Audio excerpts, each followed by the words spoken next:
आखिरी ट्रेन की अंधेरी रात, दो अजनबी मर्द, एक ही सीट और वो लम्स जो पूरी जिस्म में आग भड़का गया। एक मुसन्निफ जो सब कुछ छोड़कर जा रहा था, एक म्यूजिशियन जो अपने ख्वाबों की लाश उठाए बैठा था। बातों से शुरू हुआ, हाथों की इत्तफाकी टच से बढ़ा, और फिर वो रात आई जब दोनों ने एक दूसरे की सांसों में खोकर जिस्म की हरारत से सब कुछ भुला दिया और एक दूसरे में कहानी। आखिरी ट्रेन की रात।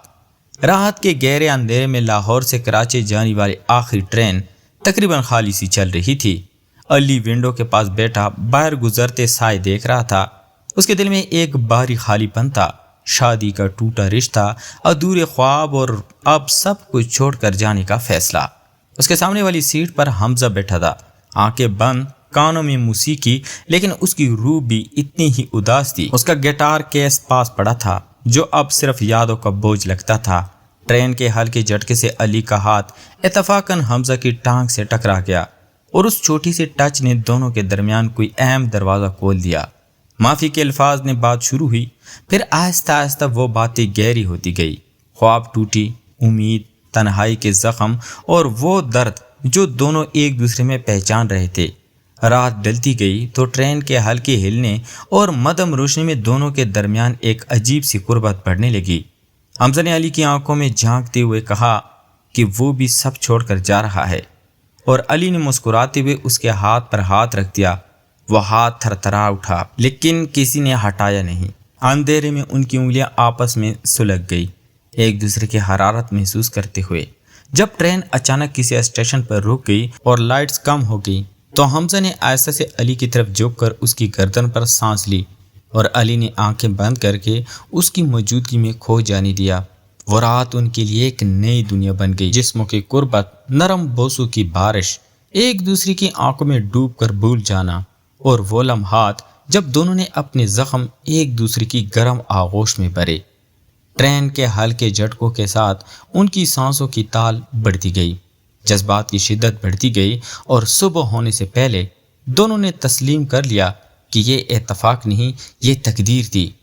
जब ट्रेन कराची पहुंची तो दोनों एक दूसरे का हाथ थामे उतरे, नई उम्मीद और एक दूसरे की मोहब्बत के साथ। वो रात उनकी ज़िंदगी का सबसे खूबसूरत और पुरजोश बाब बन गई थी। सुबह की पहली किरणें कराची के स्टेशन पर पड़ी तो अली और हमजा अब भी एक दूसरे का हाथ थामे खड़े थे। रात की वो हरारत अब भी दोनों के जिस्मों में बाकी थी, मगर अब उसमें एक नई नरम मिठास शामिल हो गई थी। स्टेशन की भीड़ में दोनों ने एक दूसरे को देखा और बगैर कुछ कहे फैसला कर लिया कि आज वो अलग नहीं होंगे। हमजा ने अपना गिटार केस उठाया और अली ने अपना बैग। फिर दोनों समंदर की तरफ चलते हुए एक छोटे से होटल में पहुंच गए, जहां समंदर की लहरें खिड़की से नजर आ रही थी। होटल के कमरे में दाखिल होती ही एक नई किस्म की शर्म और ख्वाहिश ने घेर लिया। अली ने हमजा की तरफ देखते हुए कहा, मैंने सोचा भी नहीं था कि एक रात मुझे इतना बदल देगी। हमजा मुस्कुराया और आहिस्ता से उसके चेहरे को अपने हाथों में लेकर पेशानी पर बोसा दिया। वो दोनों बिस्तर पर बैठ गए, जहां रात भर की थकावट और जज्बाती तूफान के बाद अब एक नई नरमी आ चुकी थी। हमजा ने अली के कंधे पर सर रखा, उसकी कमर पर हाथ फेरा, और दोनों ने समंदर की आवाज़ सुनते हुए घंटों बातें की। दोपहर होते होते दोनों साहिल पर चले गए। वहाँ लहरों के सामने खड़े होकर हमजा ने अपना गिटार निकाला और अली के लिए एक नरम जज्बाती गाना गाया। गाने की धुन ख़त्म होती ही अली ने हमजा को गले लगा लिया, उसकी कमर को अपने बाजू में जकड़ लिया और दोनों की आंखें मिल गईं। साहिल की हवा, नमकीन बू और धूप में उनकी कुर्बत मज़ीद गहरी होती गई। अली ने हमजा के बालों में हाथ फेरा, उसकी गर्दन पर हल्का सा बोसा दिया, और दोनों एक दूसरे से लिपट कर कुछ देर खड़े रहे। शाम होती ही वो होटल पे वापस आए। अब रात की निस्बत ज़्यादा आहिस्ता और जानबूझकर कुर्बत बढ़ रही थी। हमजा ने अली को शावर के सामने खड़ा करके उसके गीले बालों को मसला, फिर दोनों ने एक दूसरे को तौलिए से खुश्क किया। इन लम्हात में कोई अजलत नहीं थी, सिर्फ गहरी देखभाल और छूने की ख्वाहिश थी। बिस्तर पर लेटकर दोनों ने एक दूसरे के आंखों में देखते हुए अपने मुस्तकबिल के बारे में सोचा। अली लिखना दोबारा शुरू करेगा, हमजा मौसीकी जारी रखेगा, और दोनों एक दूसरे का सहारा बनेंगे। रात गहरी होती तो खिड़की से समंदर की लहरें और हवा का शोर उनके कमरे में घुस रहा था। دونوں ایک دوسرے کے آغوش میں تھے، جسموں کی حرارت ایک دوسرے میں منتقل ہو رہی تھی۔ نئے لمحات میں حمزہ نے علی کے کان میں دھیمی آواز میں کہا، تم اب میری پناہ میں ہو۔ علی نے جواب میں اسے اور قریب کھینچ لیا۔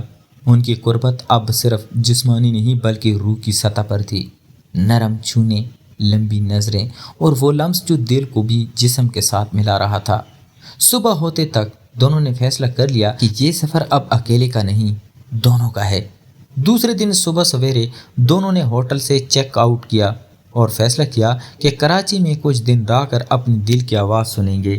علی نے ایک چھوٹا سا اپارٹمنٹ بک کیا جو سمندر کے قریب تھا، جہاں کھڑکی سے نیلی لہریں صاف نظر آتی تھی۔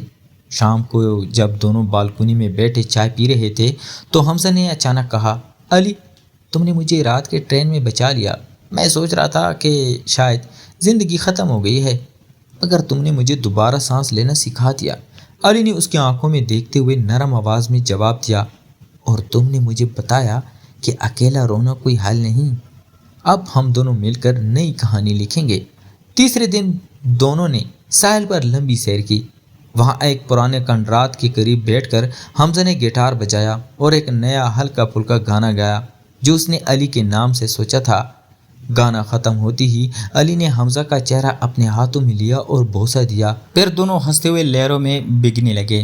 گیلے کپڑوں میں ایک دوسرے کو دیکھ کر حمزہ نے شرماتے ہوئے کہا، تمہیں دیکھ کر دل اب بھی دھک سے رہ جاتا ہے، جیسے پہلی بار ٹرین میں دیکھا تھا۔ علی ہنس پڑا اور بولا، تو پھر آج تمہیں یہ احساس اور گہرا کر کے دکھاتا ہوں۔ رات کی اپارٹمنٹ میں واپس آ کر دونوں نے ایک دوسرے کے لیے خاص ڈنر تیار کیا۔ کھانے کے دوران علی نے حمزہ سے پوچھا، اگر تمہیں خاندان جان لے تو؟ حمزہ نے کچھ دیر سوچا، پھر سنجیدگی سے بولا، ڈرتا تو ہوں مگر تمہارے بغیر واپس جانے کا سوچ بھی نہیں سکتا۔ ہم آہستہ آہستہ سب کو بتائیں گے، پہلے خود کو مضبوط کریں گے۔ رات کے آخری پیر دونوں نے ایک نئی چیز کا فیصلہ کیا۔ اگلے ہفتے دونوں مل کر ایک چھوٹی سی ٹرپ پر جائیں گے جہاں کوئی انہیں جاننے والا نہ ہو۔ یہ سوچ کر دونوں کی آنکھوں میں نئی چمک آ گئی تھی۔ چوتھے دن شام ڈل رہی تھی جب دونوں اپارٹمنٹ کی بالکنی میں بیٹھے سمندر کی لہروں کو دیکھ رہے تھے۔ ہوا میں نمکین بو تھی، مگر علی کے دل میں اچانک ایک پرانا زخم کھل گیا۔ وہ اچانک خاموش ہو گیا، آنکھیں نم ہو گئی۔ حمزہ نے فوراً محسوس کر لیا اور اس کے قریب بیٹھ کر اس کو ہاتھ مضبوطی سے تھام لیا۔ کیا ہوا؟ حمزہ نے نرم آواز میں پوچھا۔ علی نے کچھ دیر ہچکچاتے ہوئے کہا، میں نے کبھی کسی کو نہیں بتایا۔ میری شادی ٹوٹی تو صرف اس لیے نہیں کہ ہم الگ تھے، بلکہ اس لیے کہ مجھے احساس ہوا تھا کہ میں کبھی کسی لڑکی سے محبت ہی نہیں کر سکتا تھا۔ اس دن سے مجھے لگتا تھا کہ میں خراب ہوں، اکیلا مر جاؤں گا۔ اس بات پر حمزہ کی آنکھوں میں بھی آنسو آ گئے۔ اس نے علی کو اپنے سینے سے لگا لیا اور اس کی پیٹھ پر ہاتھ پھیرتے ہوئے بولا، تم خراب نہیں علی، تم بس خود کو ڈھونڈ رہے تھے، اور آج جب تم مجھے ملا تو میں بھی سوچ رہا تھا کہ شاید میں کبھی کسی کے لائق نہیں۔ میرے والد نے مجھے ہمیشہ کہا تھا کہ موسیقی اور یہ بہرا روی میری تباہی ہے۔ آج تمہارے بغیر سوچنے سے بھی گھبراہٹ ہوتی ہے۔ دونوں ایک دوسرے سے لپٹ کر کچھ دیر روئے۔ یہ آنسو درد کے تھے مگر ساتھ ہی شفا بھی دے رہے تھے۔ علی نے حمزہ کے کندھے پر سر رکھتے ہوئے کہا، تم نے مجھے پہلی بار یہ احساس دلایا ہے کہ میں اکیلا نہیں ہوں۔ تمہاری آواز سن کر، تمہارا ہاتھ تھام کر لگتا ہے کہ اب دنیا کا کوئی طوفان مجھے نہیں ہلا سکتا۔ حمزہ نے علی کے ماتھے پر بوسہ دیا اور آواز میں درد بھر کر بولا، میں وعدہ کرتا ہوں چاہے کتنا بھی مشکل ہو ہم ایک دوسرے کا ہاتھ نہیں چھوڑیں گے۔ تم میری طاقت ہو علی۔ علی نے مسکراتے ہوئے آنسو پوچھتے ہوئے کہا، اور تم میرے گھر ہو حمزہ، جہاں میں ہمیشہ واپس آنا چاہتا ہوں۔ اس جذباتی لمحے کے بعد دونوں نے خاموشی سے ایک دوسرے کو گلے لگا رکھا۔ سمندر کی لہریں گواہی دے رہی تھی کہ دو ٹوٹے دل اب ایک ہو چکے تھے۔ رات کو دونوں نے مل کر ایک چھوٹی سی دعا مانگی کہ ان کی یہ نئی شروعات ہمیشہ قائم رہے۔ علی نے حمزہ کے بالوں میں ہاتھ پھیرتے ہوئے آخری بات کہی، کل سے ہم اپنا مستقبل پلان کریں گے، کوئی چپنا نہیں، صرف آہستہ آہستہ سب کو قبول کروانا ہے۔ حمزہ نے سر ہلا دیا اور دونوں نے ایک دوسرے کے آنکھوں میں امید کی چمک دیکھی۔ 5ویں دن صبح علی اٹھا تو حمزہ بالکنی میں کھڑا سمندر دیکھ رہا تھا۔ اس کی آنکھیں سوجی ہوئی تھی۔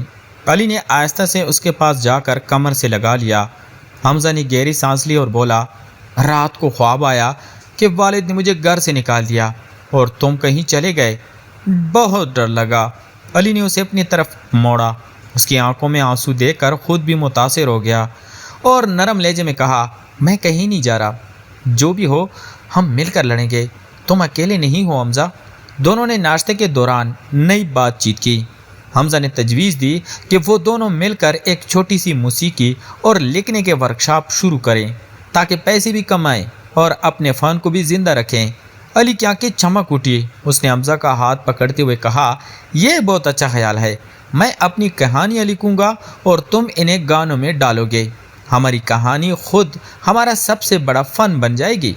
हमजा मुस्कुराया और बोला, और जब हमारा पहला काम कामयाब होगा तो सबसे पहले तुम्हें सरप्राइज़ दूंगा, तुम्हारे लिए एक ख़ास जगह जहाँ सिर्फ हम दोनों होंगे। शाम को जब दोनों बाजार गए तो अचानक हमजा का फ़ोन बजा। उसके भाई का फ़ोन था जो पूछ रहा था कि वो कहाँ है। हमजा की आवाज़ कांपने लगी। अली ने उसका हाथ थामा और हिम्मत दी।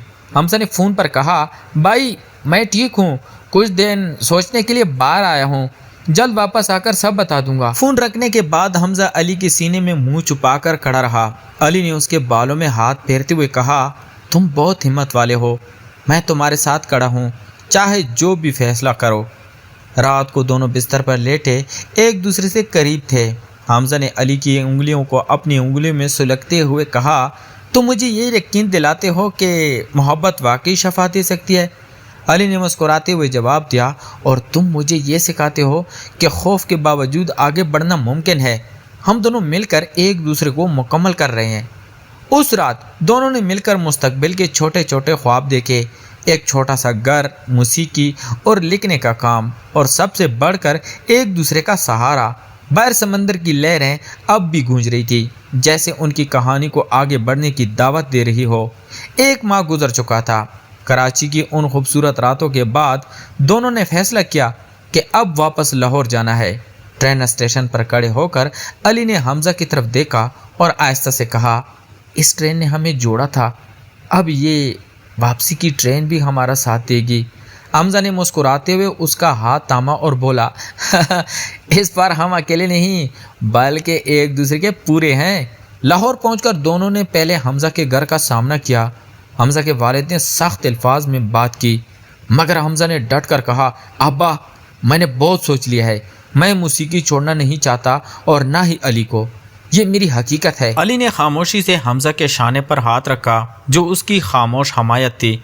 घर वालों की इब्तिदाई नाराज़गी के बावजूद हमजा के माँ ने दोनों की आंखों में चमक देखकर कुछ नरम हो गई और कहा, वक्त के साथ देखेंगे, बस खुश रहना। उसके बाद दोनों ने अली के छोटे से फ्लैट को अपना घर बना लिया। अली दिन भर लिखता और हमजा नई धुनें सोचता। शाम को दोनों छत पर बैठकर पुरानी यादों को ताज़ा करते। एक रात जब बारिश हो रही थी तो हमजा ने अली को गले लगाते हुए कहा, उस ट्रेन की रात मुझे लगता था कि ये सिर्फ एक इत्तेफाक है, मगर आज लगता है कि ये मेरी ज़िंदगी का सबसे बड़ा तोहफ़ा था। अली ने उसकी पेशानी चूम कर जवाब दिया, तुमने मुझे न सिर्फ मोहब्बत दी बल्कि खुद को भी वापस दिलाया। अब चाहे दुनिया कुछ भी कहे, हमारा ये सफ़र जारी रहेगा।